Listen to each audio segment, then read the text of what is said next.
8th chapter 9th verse. Krura is coming from Mathura, going to Vrindavan.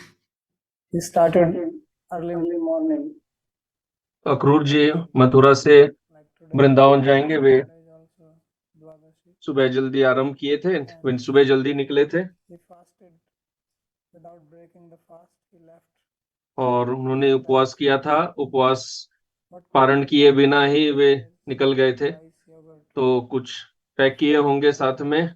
उस समय क्या होता होगा? दही, चिड़ा, rice, कुछ भुंजा चना वगैरह, यही सब होगा। and if you are in Gujarat, then they have this. यदि आप गुजरात में हो तो थेपला रहते हैं। So he had some theplas with him. तो ये सब कुछ रखे होंगे अपने पास, थेपला वगैरह, पारण, रास्ते में पारण करने के लिए। Just like when you first time और came way to Vrindavan, how did you feel? रास्ते में सोच रहे थे, जब आप पहली बार वृंदावन आए थे तो कैसा आपको लग रहा था? बड़े उत्सुक, उत्साही थे Because he's also going Vrindavan आने के लिए। Vrindavan, but वो तो केवल वृंदावन नहीं आ रहे हैं, वृंदावन में कृष्ण से उनकी मुलाकात भी होगी। अरुण कंजलोचनम मुखम मुकुंदस्य गुडालकावृतं प्रदक्षिणं वे प्रचरन्ति वै मृगः. So this is all in his mind. He's not speaking this to anybody. It's just like a reverie.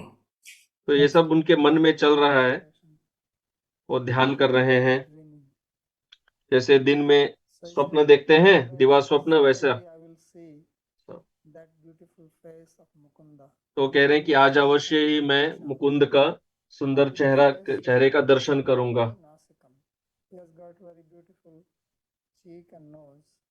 उनके गाल और नाक बहुत सुंदर है।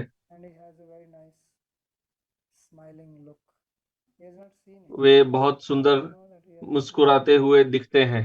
तो उद्धव जी ने तो अभी कृष्ण का दर्शन किया ही नहीं। उस समय कोई फोटो वगैरह व्हाट्सएप ग्रुप में फोटो भेजे तो जाते नहीं थे, पर उन्होंने यह श्रवण किया।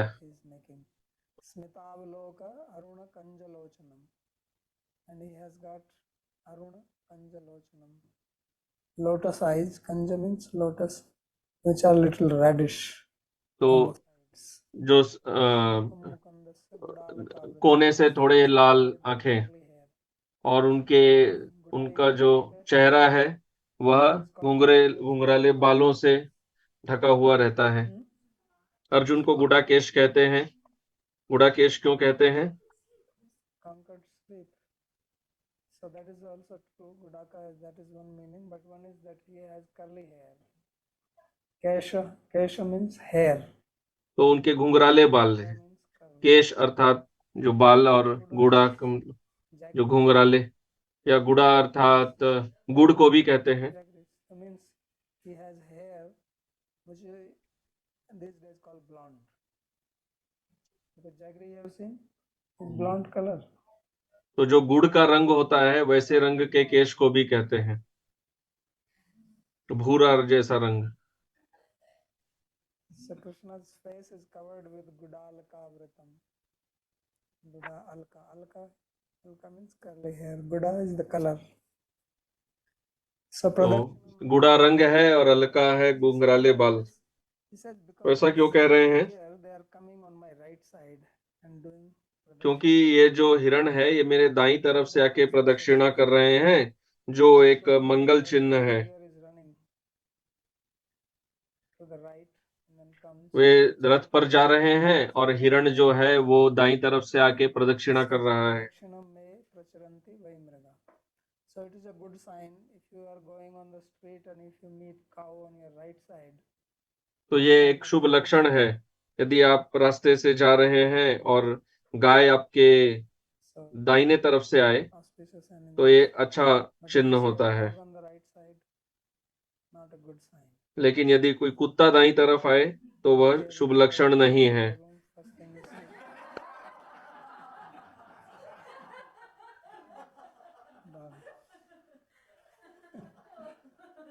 So sometimes you think, is it an ashram or dog house? But these are Kamala's dogs, so they are auspicious.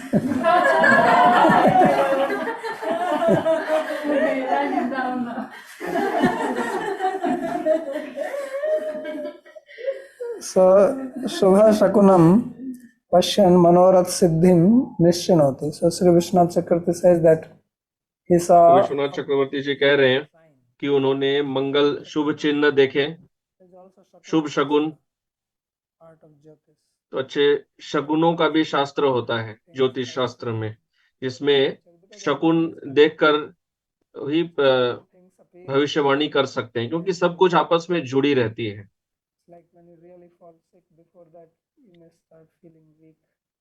जैसे कि आप जब बहुत बीमार पड़ने वाले हैं तो पहले से ही या कुछ शकुन आते हैं, कुछ थकान लग रहा है इत्यादि, तो एक तरह का शकुन जैसा कुछ हो जाता है. तो प्रकृति भी इस तरह कार्य करती है.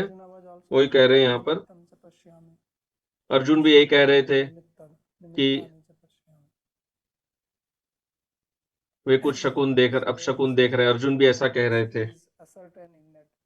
तो इससे यहाँ निष्कर्ष निकाल रहे हैं कि उनकी इच्छा पूर्ण होने वाली है, उनका मनोरथ सिद्ध होगा.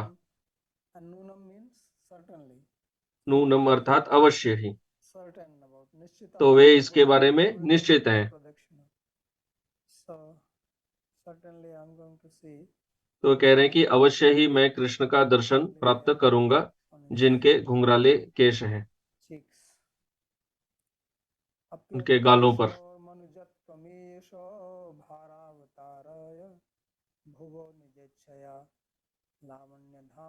भवितोपलम्भनम मह्यम ननश्यात फलमंजसादृशः. So he says that Bhagavan Vishnu has specifically appeared on earth. तो वे कह रहे हैं कि भगवान विष्णु विशेष रूप से पृथ्वी पर प्रकट हुए हैं इस पृथ्वी का भार हरण करने हेतु, और वे ऐसा अपनी ही इच्छा से करते हैं.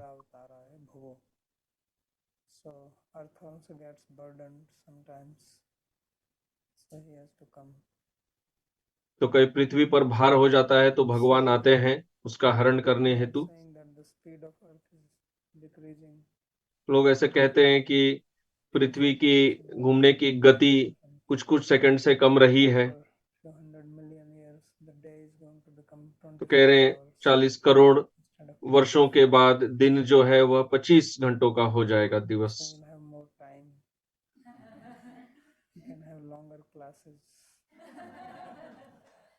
तो समय लंबा होगा, क्लास भी लंबा चल सकता है, वो एक लाभ है.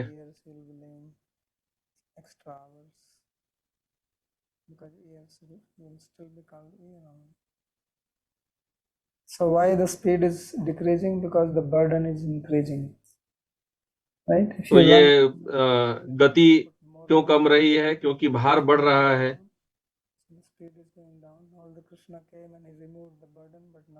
तो कृष्ण आए थे, उन्होंने भार हरण किया था, परंतु फिर से भार हो रहा है. So he says Lavanya Dhamno. Krishna is called Lavanya Dhama, means he is the abode of beauty. So he is the most beautiful person. तो वे सौंदर्य के धाम हैं, वे अर्थात वे सबसे सुंदर हैं. सुंदर देह है. So Upalambhanam here means I will meet him. Upalambhi means to what you call criticize somebody, and Upalambha is to attain. Same word, same dhatu. But Upalambha has a different meaning. Upalambha has तो different. उपालंब का अलग अर्थ होता है. So is it that I will not have his darshan today? He says no, that's not true. No. तो कह रहे हैं क्या मुझे उनका दर्शन नहीं मिलेगा? तो कह रहे हैं नहीं नहीं, मुझे अवश्य ही दर्शन प्राप्त होगा.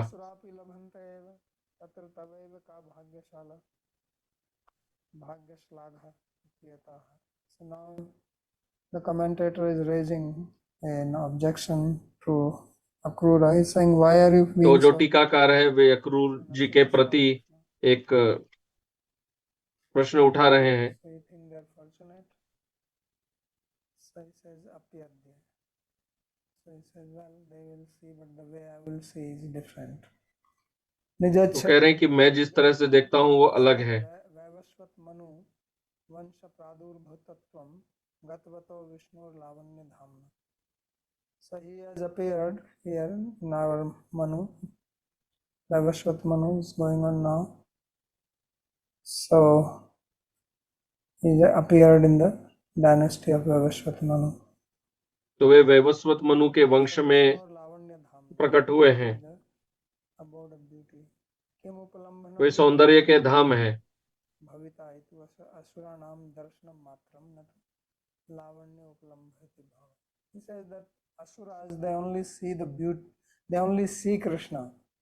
तो कह रहे हैं असुर केवल कृष्ण को देखते हैं, परंतु कृष्ण के सौंदर्य को नहीं देख पाते। The wrestler says very soon you will see they saw him not as a beautiful person but like tough, तो उन्होंने like एक सुंदर व्यक्ति के रूप में नहीं देखा। मल्ल योद्धाओं ने मथुरा में कृष्ण को एक बहुत शक्तिशाली व्यक्ति के रूप में देखा, या कोई अन्य व्यक्ति के रूप में देखते हैं जो सुंदर नहीं है, परंतु मैं तो उन्हें लावण्य धाम के रूप में दर्शन करूंगा।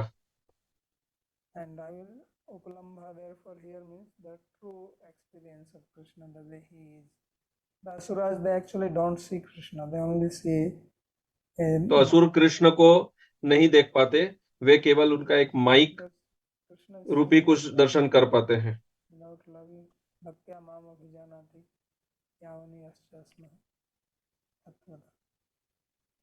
So only by bhakti you can know him as he is. तो हम भक्ति से ही कृष्ण को यथारूप समझ सकते हैं।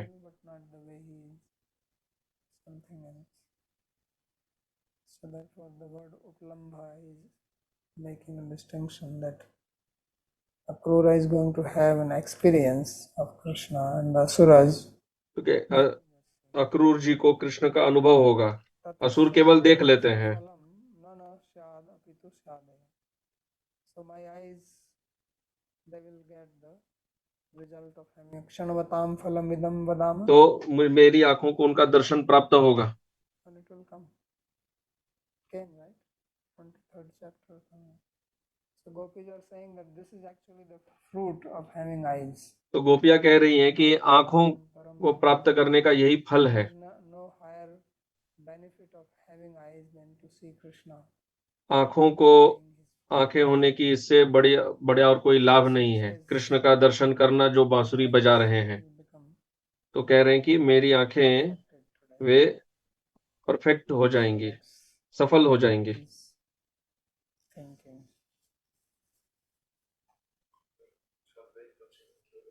Yeah.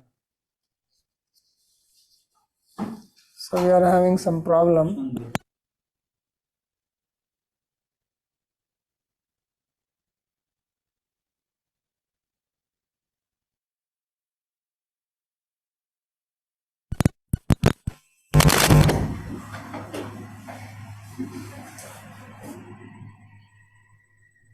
Yes?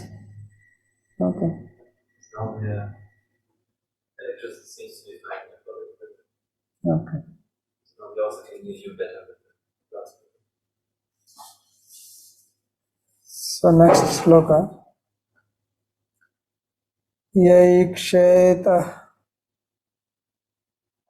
aham rahitopi asatsato svate sa pastatamo bhidabhramaha समाययात्मन रचितैस्तदीक्षया प्राणाक्षधीभिः सदने स्वधीयते। It's a complicated श्लोक। ये थोड़ा जटिल श्लोक है। सयैक्षिता अहम रहितोऽपि असत्सतोः स्वतेजसा पास्तमो भिदाम्भ्रम। So here sat and asat means cause and effect. तो यहाँ सत असत का अर्थ है कारण और उसका कारण कार्य। तो वे इसके कारण कार्य के साक्षी हैं, यद्यपि वे अहम वृत्ति से रहित हैं।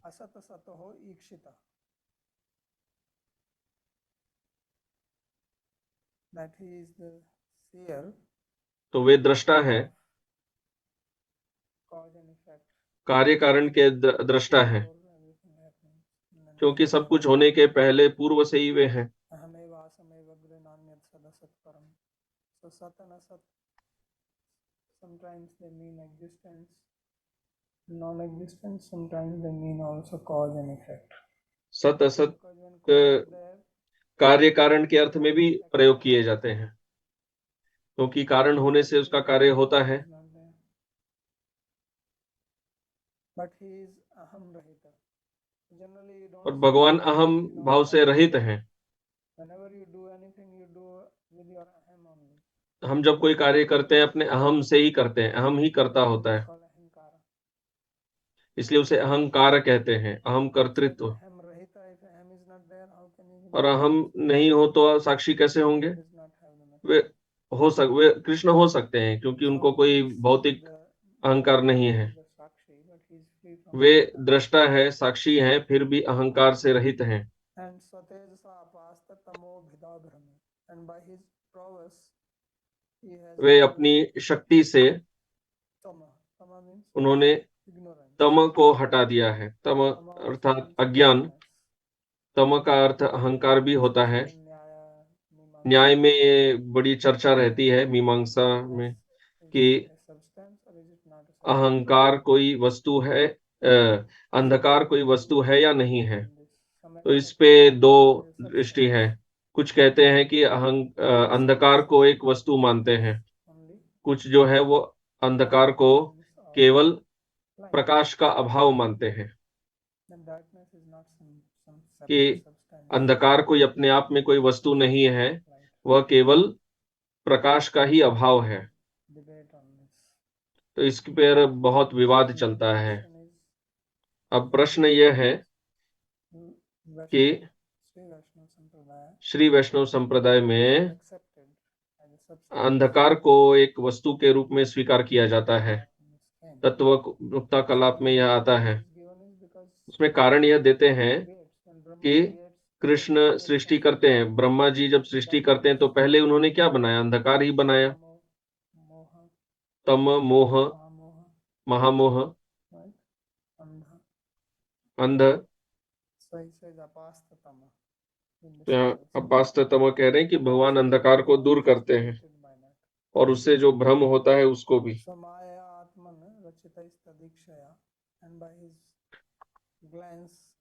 वो अपनी दृष्टिपात से सृष्टि करते हैं अलग भिन्न भिन्न शरीरों को,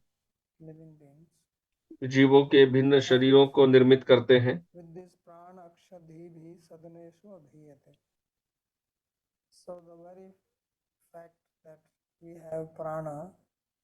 तो हमारे पास जो इंद्रियां है, बुद्धि है, प्राण है,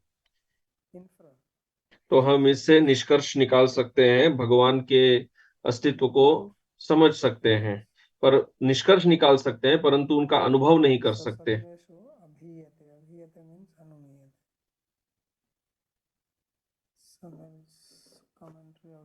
Next sloka is together. So let me read this. So yasya akhilamivah sumangalaiर्वाचो विमिश्रा गुण कर्म जन्मभिः प्राणन्ति शुभन्ति पुनन्ति वै जगत् यस्तद्विरक्ता शवशोभनामतः. So amoeba came earlier also. Amoeba ये शब्द पहले भी आया था, वो शब्द पुनः आ रहा है क्योंकि कहते हैं कि जीवन अमीबा से ही आरंभ हुआ, आरंभ में अमीबा ही था।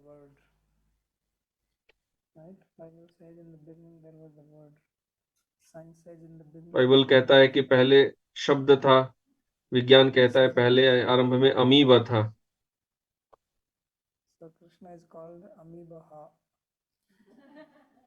the killer of the amoeba. तो कृष्ण अमीबा का वध करते हैं। अमीबा भी सुमंगलई वाचो विमिश्रा गुण कर्म जन्म. So amoeba also means sin. तो अमीबा का अर्थ पाप भी होता है। Describing Krishna's qualities, activities. तो कृष्ण के गुण, कर्म इत्यादि जो मंगलमय है उनका वर्णन कर रहे हैं, इससे व्यक्ति मुक्त हो जाता है। And there is a life. This description brings prana, और प्राण है, मंगल होता है, पूरा जगत जो है वह शुद्ध होता है भगवान की कथा से। And those who do not speak about Krishna, जो कृष्ण के बारे कृष्ण कथा नहीं करते, decorate themselves with वे भी अपने आप को वचनों से सजाते हैं, उनके बारे में भी कथाएं रहती है, वे भी विभिन्न वार्ताएं करते हैं। तो यहाँ पर अक्रूर जी कह रहे हैं कि ये सब तो मृत शरीर को सजाने जैसा है। जब आपके बातें कृष्ण से संबंधित रहती हैं, कृष्ण के जन्म कर्म इत्यादि, तो वह सुमंगल है, उससे मंगल होता है, वह जीवन देता है, वो हमें शुद्ध करता है, उससे अंधकार पाप दूर होते हैं। तो यदि आपके वचन में अन्य मिश्रण है तो वो फिर मृत शरीर को सजाने जैसा है। यही विद्वानों का मत है। मनुष्य आकृते तस्य लावण्य उपलम्भो नैनाभ्यामेव। So the beauty of Krishna's body तो कृष्ण के शरीर का सौंदर्य, उनके रूप का सौंदर्य जो है वो आंखों से है। यदि आंखें नहीं हो तो हम किसी के सौंदर्य को का अनुभव क्या करेंगे?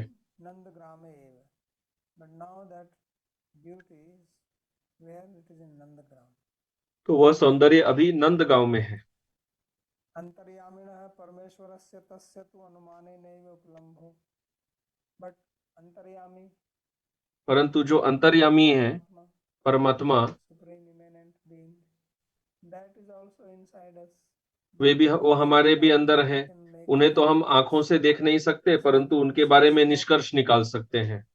जिस जैसे हम यदि धुआं देखते हैं तो उसे अग्नि का निष्कर्ष निकाल सकते हैं, पर अग्नि हमें दिखती नहीं है, दिखता तो धुआं है, तो अग्नि का हम निष्कर्ष निकालते हैं।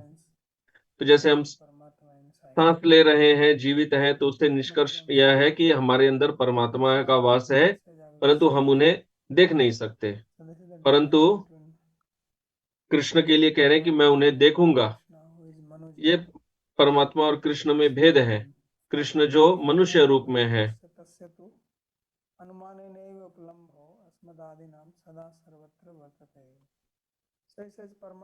तो कहते हैं कि जो परमात्मा है वो तो सर्वत्र है, हर किसी के लिए अंदर है, पर हर किसी के लिए है, परंतु केवल अनुमान से है, निष्कर्ष निकाल सकते हैं।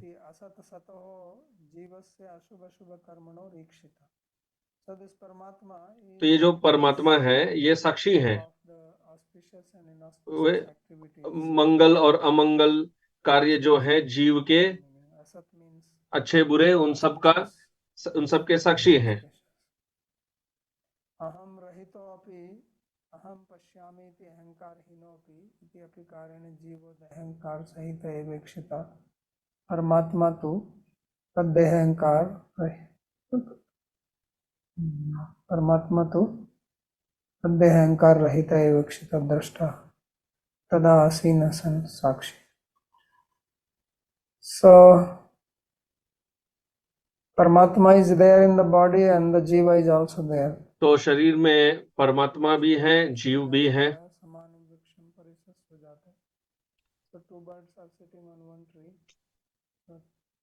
एक वृक्ष पर दो पक्षी बैठे हैं, तो आत्मा और परमात्मा, ये दो, इनकी तुलना दो पक्षियों से की गई है। एक पक्षी फल खा रहा है और दूसरा केवल देख रहे हैं, वो खा नहीं रहे हैं। तो वे अहंकार से रहित हैं, वो बिना अहंकार के देख रहे हैं, और जीव अहंकार से देख रहा है। इसलिए जीव बंधन में आ जाता है, क्योंकि वो हर चीज में अपने अहंकार को लगाता है। मैंने ये किया, मैंने वो किया, मैंने ये कहा।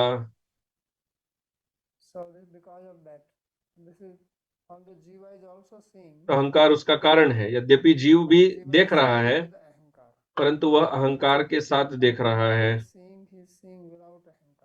तो और परमात्मा जो देख रहे हैं वे अहंकार रहित होकर देख रहे हैं, इसलिए परमात्मा कर्म में लिप्त नहीं होते और जीव कर्म में लिप्त हो जाता है। यस्य नाहंकृति भावो बुद्धि यस्य न लिप्यते त्वापि संयमान लोकान् न हन्तिर्न निबध्यते. So jiva also can become free from karma if तो he जीव becomes भी कर्म से मुक्त हो सकता है यदि वह अहंकार से रहित हो तो. so the root cause of bondage is ahankara. तो हमारे बंधन का जो जड़ कारण है, मूल कारण है, वह अहंकार. इसलिए इसे चित जड़ ग्रंथि कहते हैं. ये एक बंधन है, ग्रंथि, गांठ है हृदय में. ननु अहंकार राहित्य साहित्याभ्याम को विचार. So he says that तो कह रहे हैं कि अहंकार और without अहंकार युक्त और अहंकार रहित होने में अंतर क्या है, दोनों ही तो देखते हैं, इससे क्या फर्क पड़ता है. तो कह रहे हैं फर्क पड़ता है. चेत शोक मोहादिभिर्युज्यते एव न गृहे स्थित आसक्तो अनासक्तो वा गृहवर्ती ध्वान्तम अश्नम सत्यम वा नानुभवेत् तत्र Swatej. So he says, what is this point in saying that he कह is रहे हैं कि ये कहने का अर्थ क्या है कि वे अहंकार के साथ देख रहे, कोई यहाँ बिना अहंकार के देख रहे. then he will also feel it.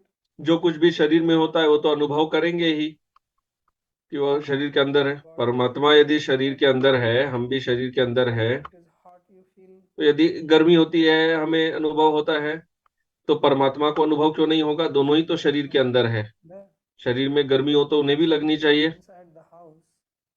तो कह रहे हैं कि यदि हम घर में हैं So और whether you are a ठंड है, you are a normal अब परमात्मा हो, साधारण व्यक्ति हो, ठंड तो सबके लिए है. not that for Paramatma it is not cold and ऐसा तो है नहीं कि परमात्मा के लिए ठंड ठंड नहीं है, जीव के लिए ही ठंड है. यदि गर्मी है तो परमात्मा के लिए भी है. that's why Krishna says that these people who are doing all this tapasya they are troubling me. Right? इसलिए कृष्ण कहते हैं कि ये लोग जब सब तपस्या करते हैं, ये मुझे कष्ट देते हैं.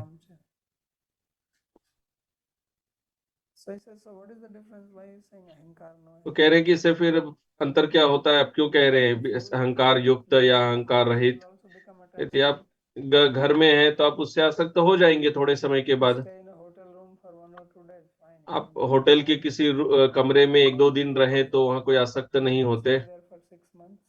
पर यदि वहां आप 6 महीने के लिए रहें Attached to him. तो उससे भी आसक्त हो जाएंगे. So he is living same time. तो यहाँ तो एक साथ ही रह रहे हैं. As long as the jiva is living. जब तक जीव शरीर में रहता है तब तक परमात्मा भी शरीर में रहते हैं, तो उन्हें भी आसक्त हो जाना चाहिए कि ये मेरा शरीर है. So he says, no, that's not true. तो कह रहे हैं कि नहीं, ये सत्य नहीं है. He says that Swatejasa Pasta Tamo Bhida, that by his knowledge, by his prowess, परमात्मा अपनी ज्ञान, अपनी शक्ति से इस अविद्या अज्ञान को दूर रखते हैं. therefore he doesn't feel hot or cold. इसलिए उन्हें ठंड गर्म ये सब अनुभव नहीं होता. They don't put on sweater. हम चाहे शरीर पर स्वेटर, Matter to him. गर्म कपड़े पहने या ना पहने, परमात्मा को इससे कोई फर्क नहीं पड़ता. हमें फर्क पड़ता है. So don't eat. He's okay. हम यदि खाए ना खाए, परमात्मा वैसे ही रहते हैं. What is this tejas? He said chit. तो ये तेजस क्या है? This is his chit shakti. ये परमात्मा की चित शक्ति है. Potency. Apastam tamo ajnanam. So he keeps the ignorance away तो वे by this. And tatkrita bhida. इससे अज्ञान को दूर रखते हैं. And because of that, when ajnana is not there, then brahma is not there. और जब अज्ञान नहीं रहता तब भ्रम नहीं रहता. Then there is a brahma. पहले अज्ञान होता है, फिर अज्ञान से भ्रम होता है, Birth is there. और जब भ्रम होता है तब जन्म होता है, When birth is there, then suffering is there. और जब जन्म होता है तो दुख होता है. On this process away. So yo hi antaryami swiyaya maya atmani jive तो परमात्मा ये सबसे दूर रहते हैं. shrishta ya pranendriya dhiya tabhi tasam shrishta sayet. And this antaryami, how do we know that antaryami is there? और ये अंतर्यामी है, हम कैसे समझते हैं? ये परमात्मा संदर्भ में भी आया था यह विषय. उन्होंने इस श्लोक को वहां भी उद्धृत किया था. So इस प्रकार से निष्कर्ष निकलता है. the body, the mind, the senses of the jiva. वही है जो जीव के Body, mind, शरीर, इंद्रिय can be inferred. सब बनाते हैं. तो इनके द्वारा परमात्मा का निष्कर्ष निकलता है, Not even उनके बारे में अनुमान लगाया जाता है. so prana. अनुमीयते तथा तदीक्षया तासां प्राणादीनां ईक्षया प्रकाशेन च तासां प्रकाशकस्य सदनेषु समष्टिदेहेषु अनुमीयते. So how he is inferred? तो उनके बारे में निष्कर्ष कैसे निकलता है? क्योंकि वे ही हैं जो मन, शरीर, इंद्रिया इन सबको प्राण देते हैं. नहीं तो मृतदेह के भी हाथ पैर सब होते हैं परंतु वह कार्य नहीं करता. जैसे कंप्यूटर है, उसमें यदि बैटरी न हो तो वह हमें कुछ दिखाएगा नहीं. बैटरी होने से ही वह कार्य करता है. तो जब वह कार्य कर रहा है तो हम अनुमान लगा सकते हैं कि उसमें बैटरी है, क्योंकि हमें पता है कि जब बैटरी नहीं होने से स्क्रीन काला हो जाएगा, उसमें कुछ नहीं आएगा. बैटरी होने से ही बहुत कुछ देख सकते हैं कंप्यूटर स्क्रीन पर. इसी प्रकार जब परमात्मा शरीर में जब तक रहते हैं तब तक मन में बहुत विचार आ सकते हैं, बहुत सारी योजनाएं बन सकती हैं. परमात्मा न हो तो मस्तिष्क जो है वह कार्य नहीं करेगा, वो मृत होगा. से कहा कई लोगों को जैसे कहते हैं ब्रेन डेड. इसलिए यह इस शरीर को सदन कहा जाता है, एक घर. यदुक्तम गुण प्रकाशैर अनुमीयते भवान. परमात्मा संदर्भ. ये श्लोक परमात्मा संदर्भ में आता है कि इंद्रियां इत्यादि इनके द्वारा आपका निष्कर्ष निकलता है आपके विषय में. फिर वे कृष्ण के सौंदर्य के विषय में कहते हैं. परम भाग्य फलम एव यस्य संकीर्तनानि अपि जगद उद्धारकानि इत्याह. So he says that to have an experience of Krishna's beauty, that is supremely. तो कृष्ण के सौंदर्य का अनुभव करना परम भाग्य, सौभाग्य है. तो बहुत बड़ा सौभाग्य है कृष्ण के रूप, उनके सौंदर्य का प्रत्यक्ष अनुभव करना. परंतु यदि हमें प्रत्यक्ष अनुभव ना भी हो तो केवल उनके सौंदर्य, उनके गुण, उनके रूप के बारे में कहना, गुण कीर्तन करना, वह भी बड़ा सौभाग्य है. संकीर्तनानि अपि जगत उद्धारकानि. That even to speak about it, Krishna के बारे में कहना, इससे भी जगत का उद्धार होता है. अखिलानि अखिलस्य वा अमीबानि पापानि घ्नन्ति इति अखिल अमीबहानि ते शोभनानि मंगलानि येभ्यस्तै. यस्य गुणकर्म जन्मभिर्विमिश्रा युक्ता वाचो वाक्यानि जगत तद्वक्त्री श्रोत्रात्मकं प्राणन्ति जीवयन्ति जीवयित्वा शुभन्ति कृपालुत्वं निर्मत्सरत्वादिभिरलङ्कारे शोभयन्ति शोभयित्वा च पुनन्ति आविद्यक दोषात् पवित्रयन्ति इति. So he says अखिलानि यस्य अखिल अमीबवः भी. So अखिलस्य वा अमीबानि. So अखिलानि अमीबानि, either you can say that all the sins are removed, और तो यह कह सकते हैं कि क्या तो सारे पाप चले गए हैं या हर किसी के पाप चले गए हैं. अखिल यहाँ पर एक व्यक्ति के लिए लें तो अर्थ होगा उनके सारे पाप चले गए, या अखिल सारे लोगों को ले तो सारे लोगों के पाप दूर होते हैं. तो ये सब नष्ट होते हैं. किसके द्वारा? शोभनानि मंगलानि येभ्यः.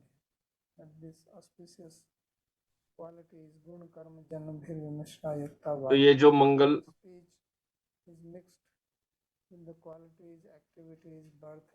जब हमारे वचन कृष्ण के जन्म कर्म से संबंधित होते हैं,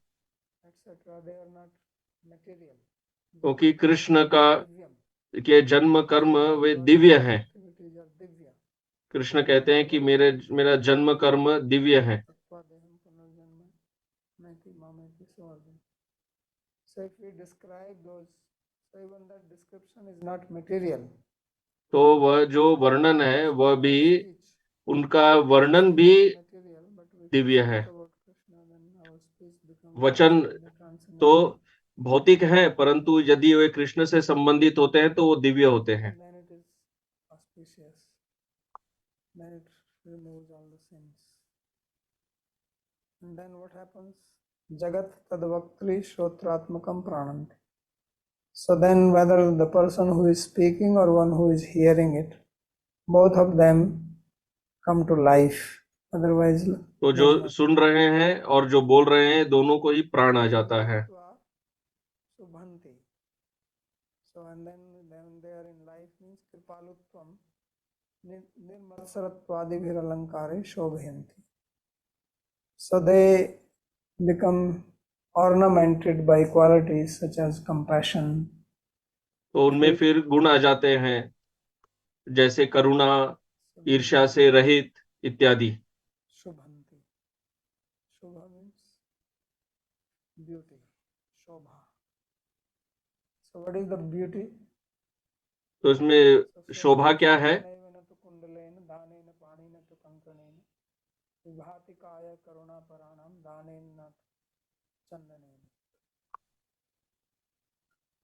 So the beauty of the hand is not the bracelets.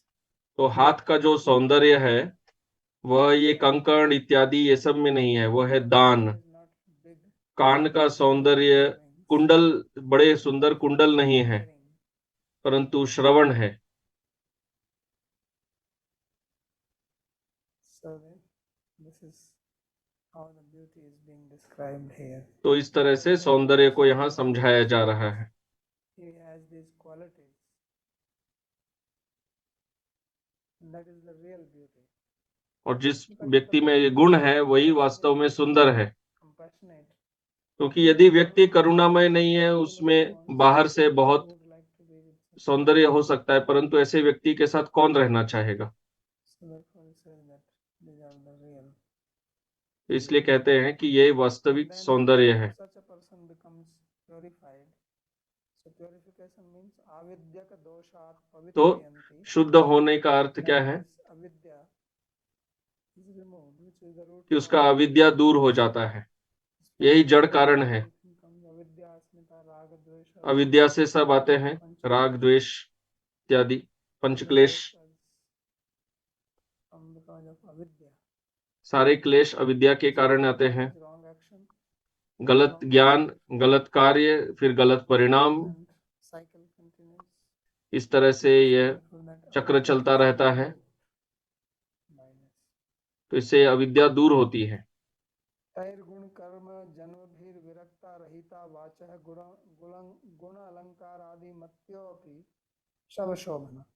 But if there is other speech, other it may be nice poetry, whatever.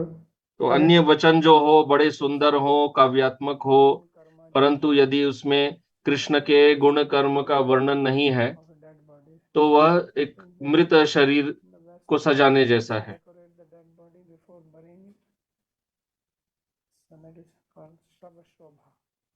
तो ये शव शोभा। So abadhavatyapi. Narada Rishi says in the beginning that speech which has got description of Krishna's quality तो नारद जी कहते हैं कि जिस वचन में composed nicely, Krishna is beautiful. के गुण हैं वो बहुत अच्छे से नहीं बताया जाए तो भी वह बहुत सुंदर है। राग विसर्गो जनताग विप्लवो so yasmin pratishlokam abadhavatyapi. So नामानि अनंतस्य यशोंकितानि यच्छृण्वन्ति गायन्ति गृह्णन्ति साधु.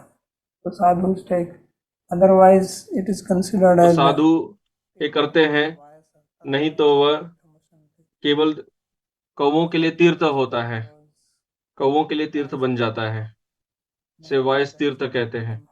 जगत पवित्रम प्रगणित करहिचित तद्वायसम तीर्थमुशन्ति मानसा नेत्र हंसा निर्मन्ति चक्षया. So hansas do not take pleasure in जो हंस होते हैं वे इसमें रुचि नहीं लेते। devotion can वे भक्तों को इसमें रुचि नहीं होती है। beauty, art, does it have any place in bhakti? कई बार लोग प्रश्न पूछते हैं, सौंदर्य, कला, इन सब का भक्ति में कोई Art, योगदान है या नहीं है? it has रोम में जाएं तो ये सब मिलता है, Krishna, otherwise it is bias. तो ये कृष्ण से संबंधित हो तो ही है, नहीं तो सब वायस तीर्थ है, Like virus. वायरस के तीर्थ जैसा है। Swami for the crows. So that's तो केवल कौवों के लिए हो जाता है। in poetry there are guna, alankara. ऐसे काव्य में गुण, अलंकार ये सब होते हैं। So shab shobhna, shavan shobhayanti. It only beautifies the dead body. ये केवल मृत शरीर को ही सुंदर बनाता है। Shotmatkan janan, shavan kurvan. So even if you have a life, by hearing this you become a dead body. तो यदि हम जीवित हैं तो भी ये सब सुन के मृत शरीर ही हो जाते हैं। Tata upmadi alankara riva shobhayanti shab shobhana. So all these upma, alankar, guna, all these riti, they are just beauty of the dead thing. So that is what is saying. We'll stop here. ये उपमा, अलंकार, रीति ये सब केवल मृत शरीर के लिए ही सौंदर्य है। Pranam Babaji Maharaj. So I have got 2-3 questions. I just wanted little clarification on these. So once it was said.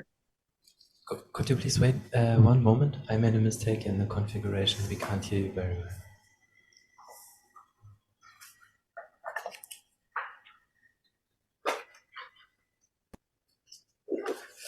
Okay, now please. बोलिए। Pranam Babaji Maharaj. So बोलो। there are some 2-3 doubts I just wanted to clarify.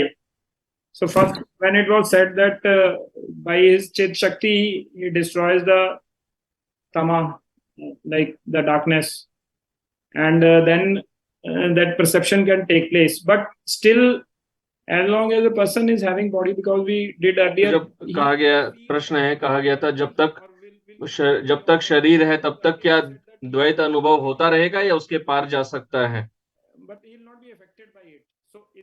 जैसे हमने ऐसा भी सुना है कि द्वैत रहता है, अनुभव करता है और उससे प्रभावित नहीं होता है या अनुभव ही नहीं करता है? तो उत्तर है कि अनुभव करता है परंतु उससे प्रभावित नहीं होता। We said that all arts and crafts, like all arts basically, like this dancing, singing, they have their origin in like from this Vedic times. But here it is said जैसे हमने सुना है कि सभी कलाएं जो है ये वैदिक युग काल से आई हैं, तो यहाँ कहा गया है कि जो काव्य है जिसमें भगवान का गुणगान नहीं है तो उसका कोई मोल नहीं है, व्यर्थ है।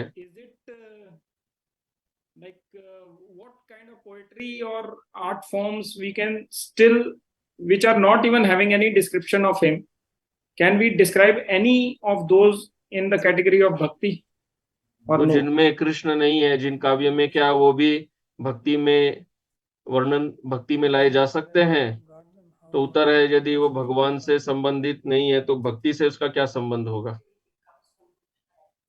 But if we say that origin is from Vedas, यदि कहें कि वो तो वेद से है, तो उत्तर है सब कुछ ही भगवान से आते हैं, असुर भी वही भगवान से आते हैं।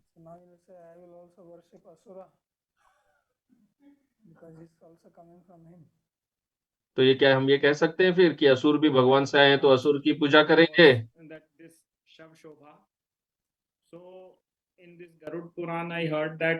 तो शव शोभा से संबंधित प्रश्न है। मैंने सुना कि गरुड़ पुराण में कहते हैं कि आत्मा जब शरीर से निकलता है तो कुछ समय तक शरीर के इर्द गिर्द घूमता रहता है जब तक देह को जलाया नहीं जाता। तो भारत में जो रीति है कि वे मृत देह को घर में लाते हैं, नहलाते हैं।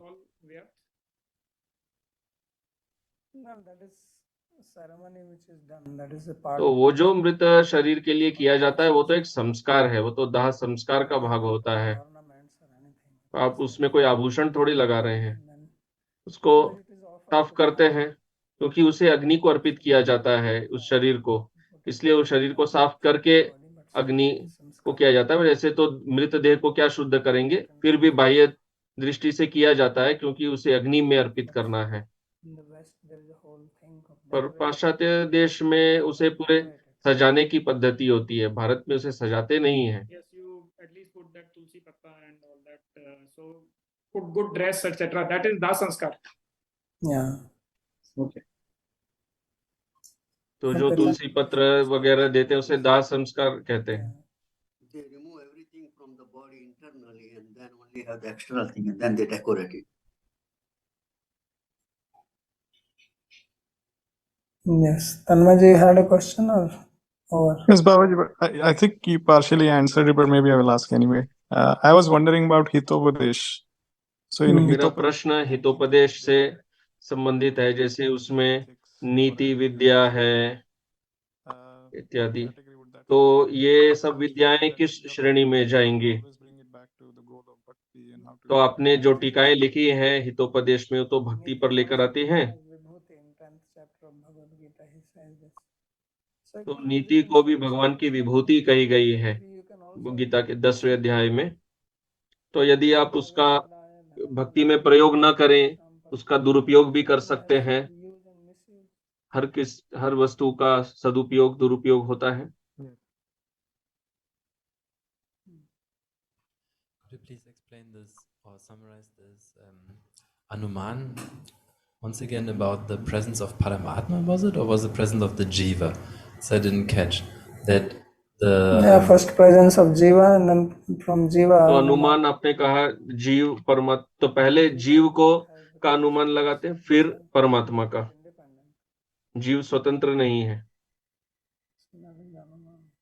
वो अनुमान है। ये परमात्मा संदर्भ में आया था।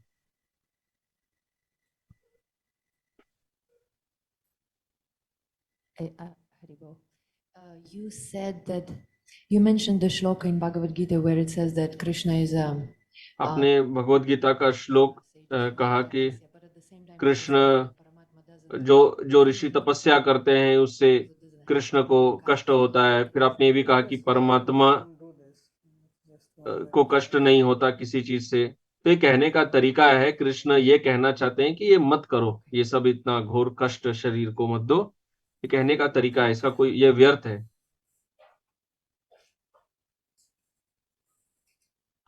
ठीक है, तो यहाँ विराम देते हैं। धन्यवाद।